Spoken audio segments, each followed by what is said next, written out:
Have you ever noticed how society has spent decades telling us that creativity and business are worlds apart? That if you're an artist, you shouldn't really think about money, and if you're an entrepreneur, you shouldn't really dream.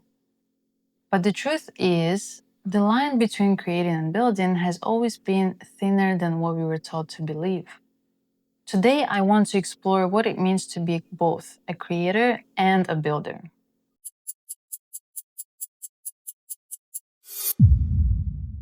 I'm Saida. By day, I've spent last few years working as a product designer in tech, shaping ideas, translating concepts into products, building systems, and designing experiences. By night, my heart has always been in music and creative projects, and now I'm bringing both worlds together. I've seen it throughout all the products and projects I've worked on and different types of clients and teams I've collaborated with. Creative thinking fuels problem solving, innovation grows from both strategy and imagination. And the future belongs to those who can bridge both worlds. Today, using observations that I've made in my work and outside of my work, I want to share with you what that future looks like and how you can start shaping it too.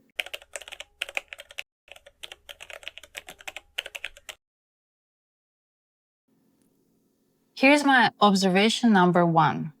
Creativity is the foundation of problem solving.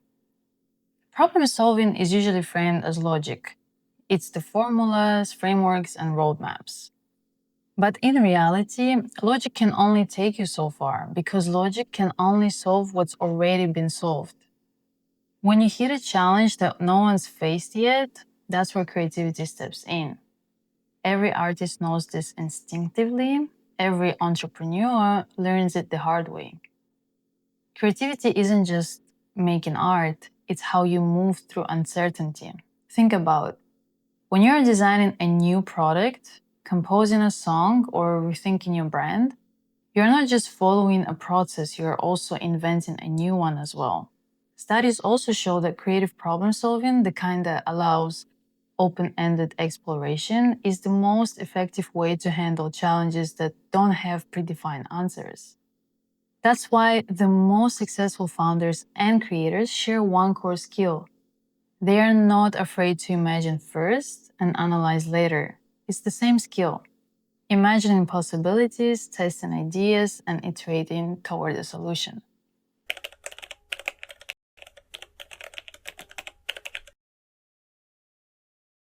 Observation number two. The audience is your compass.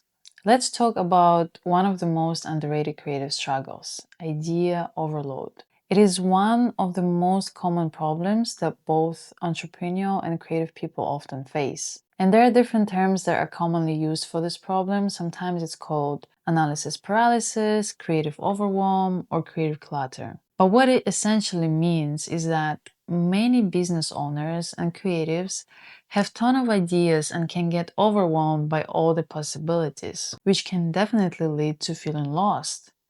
Too many ideas, too many tabs open, too much noise in your own head. It's exciting, but it can also paralyze you. And one of the most common and proved contemporary ways to resolve this issue of the idea overload will actually involve combining both of your entrepreneurial and creative sides of your brain. And here's how and why. How do you do that? You use your audience as your compass. Turning to your audience can really help because it gives you feedback, validation, and direction. It's like having a compass that guides you toward what resonates most with people. It can help you prioritize and refine your own ideas.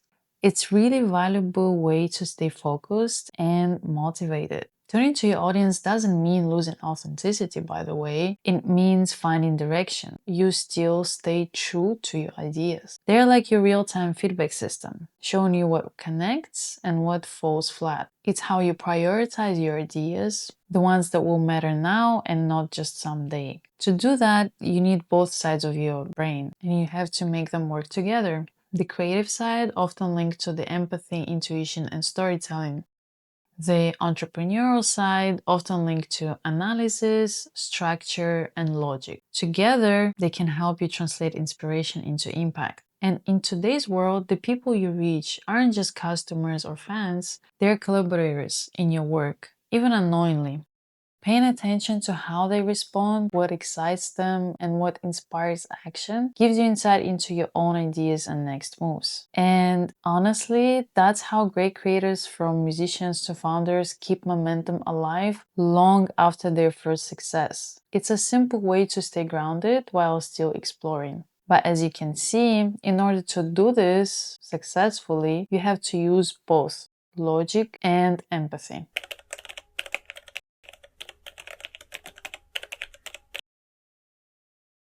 Observation number 3, the new archetype. Builders who create, creators who build. The future isn't about choosing between being a creator or an entrepreneur. It's about embodying both. The people leading the next chapter are the ones who can move fluidly between the two. Think about musicians launching their own brands and tech founders designing with empathy as the main framework. Fashion designers expanding into media, athletes producing films, and product makers creating experiences like storytellers. These are not separate identities anymore, they are the same muscle expressed in different ways. The old labels are breaking down. For example, Rihanna is a great case. She's not only a global music icon, but also a successful entrepreneur with her Fenty Beauty companies, merging creativity, inclusivity, and business strategy. Or another example, fashion designer Virgil Abloh, who was a trained architect who saw no boundaries between creative disciplines, working on projects ranging from album art to fashion wear. He used to blend creativity with entrepreneurial spirit, building entire brands that were both innovative and commercially successful.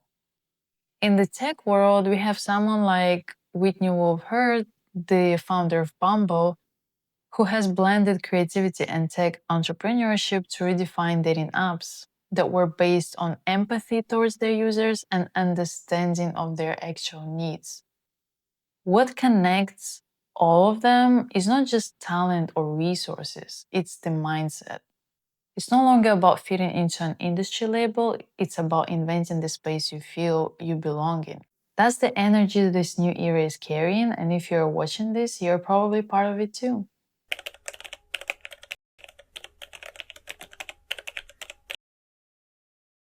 Observation number 4, the changing nature of job labels and professions. Now, let's look at the bigger picture and analyze what we see happening across different industries and markets. We are definitely seeing the emergence of new roles that blend multiple skill sets, and many of these are centered around creative problem solving and innovation. One of the key points here is that as automation and AI evolve, they're taking over more of the routine, repetitive tasks. This shift makes uniquely human skills like creativity, emotional intelligence, and innovative thinking more valuable than ever. And just like that, creativity isn't just a soft skill anymore. Businesses today are interested in hiring people who can connect dots no one else sees, people who can build and storytell, who understand both data and culture. We are seeing it everywhere. In healthcare, creativity shapes more human patient experiences. In education, it builds personalized learning. In sustainability, it's redesigning how we live. As the definition of creativity broadens, we are seeing it applied in places that weren't traditionally considered creative, like data science, engineering, and business strategy. Empathy driven human innovation and adaptability are becoming essential skills for navigating change. A lot of creatives say they want to build something of their own, such as start a label, launch a brand, or turn their art into a business. But why do some people actually make that leap and others don't? I have recently came across a study titled Creative Enough to Become an Entrepreneur, and it uncovered something very interesting for me. I will leave the link to that study in the description in this video, so you can take a look if you'd like. So the study looked at three big ideas. creative personality, people who like to try new things, experiment, solve problems in a unique ways. Entrepreneurial identity, seeing yourself as a builder, and innovation, which is creating real world outcomes. And they wanted to know, does being creative automatically make someone entrepreneurial? Turns out close enough, but not exactly. Creativity helps, but it only leads to innovation if it also shapes how you see yourself. Let me explain. If you don't identify as an entrepreneur, your creativity might just stay as ideas in your notes app. Here's what they found.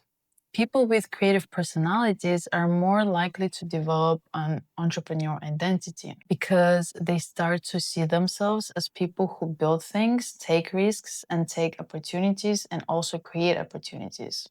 But that connection becomes much stronger when you add education into the mix. And education here doesn't necessarily mean a college degree. It can be self education, learning business strategy, taking online courses, or just exposing yourself to new industries and new information, even in the form of watching educational YouTube videos or listening to podcasts such as this one. Education builds confidence and vocabulary, the stuff that helps creative ideas actually become real.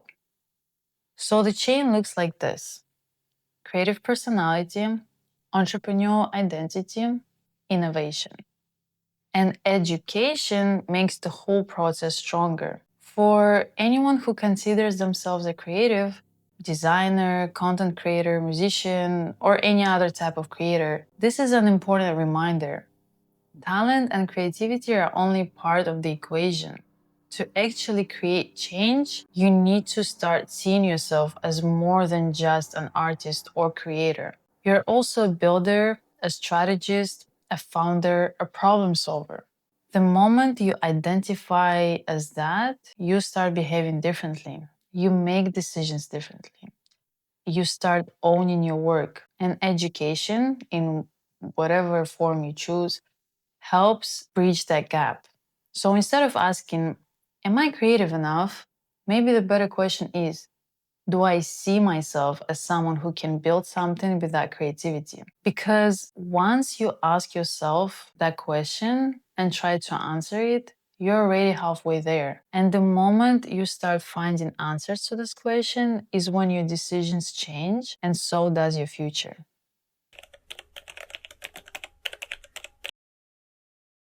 So maybe creativity and entrepreneurship were never separate paths. They were just waiting for each other to meet. If this episode made you rethink what it means to build, create, or dream, subscribe to this channel because we are just getting started. This is Full Potential, and I'll see you in the next episode.